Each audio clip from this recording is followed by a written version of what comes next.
Bonjour à tous, vidéo très brève sur le VIX, qui est l'indice de volatilité du SP500. Quand le VIX monte, ça veut dire que le SP500 va très vite, donc généralement c'est des crashs, parce que le SP, enfin la plupart des actifs vont plus vite quand ils descendent que quand ils montent.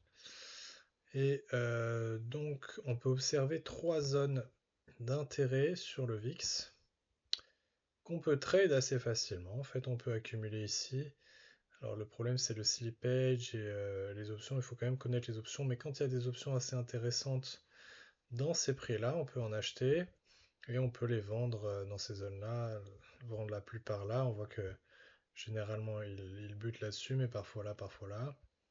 Et sinon une autre observation, c'est que une fois que le VIX est monté là et que le marché a crash, vous pouvez vous attendre à ce que le marché finisse de crasher. La plupart du temps, hein, ça ne veut pas dire que ça va marcher tout le temps, vous voyez bien que des fois on va beaucoup plus loin. Mais sinon on a une deuxième zone et une troisième zone et on peut appliquer toujours la même logique. Donc ça c'est juste moi qui ai mis des bandes comme ça pour observation.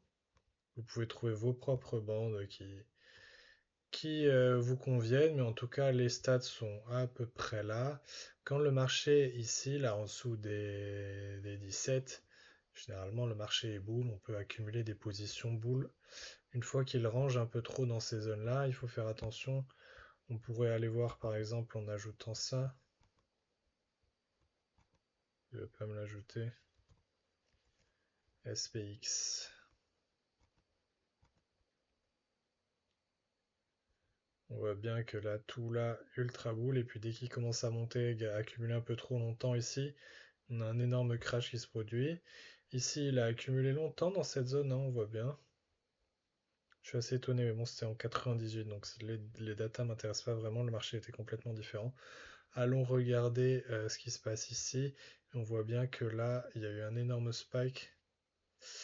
Ça a été un peu dangereux. Qui s'est arrêté là? Donc on aurait pu acheter le marché une fois que le VIX est tombé dans ces zones-là qui a dû se produire entre ces deux bougies ici. Pareil ici. Voilà, je vais pas passer trop de temps là-dessus, mais je vous laisse regarder. Vous voyez, cette fois, c'est cette zone-là qu'il a arrêté.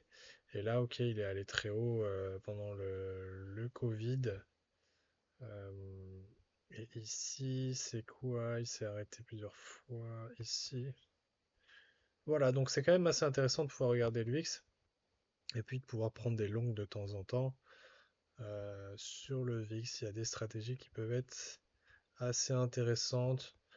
Moi, je ne conseille pas forcément d'acheter du VIX et de short le marché, etc. Et de long le marché, pardon. Je ne conseille pas de faire tous ces trucs d'échange, d'équilibrage hein, entre le VIX et le marché. Juste prenez des trades, observez, et puis voyez si ça convient dans vos stratégies. Si ça s'adapte à vos stratégies, bien sûr. On peut avoir des stratégies très très simples qui marchent. On n'a pas besoin de comprendre ce que fait le marché. On achète en bas, on vend en haut, on utilise des probas, du risk management. On peut ne pas se prendre la tête, mais si on veut se prendre la tête, on peut aller regarder ce genre de choses. Si vous voulez un coaching, envoyez-moi un message sur Twitter ou sur YouTube.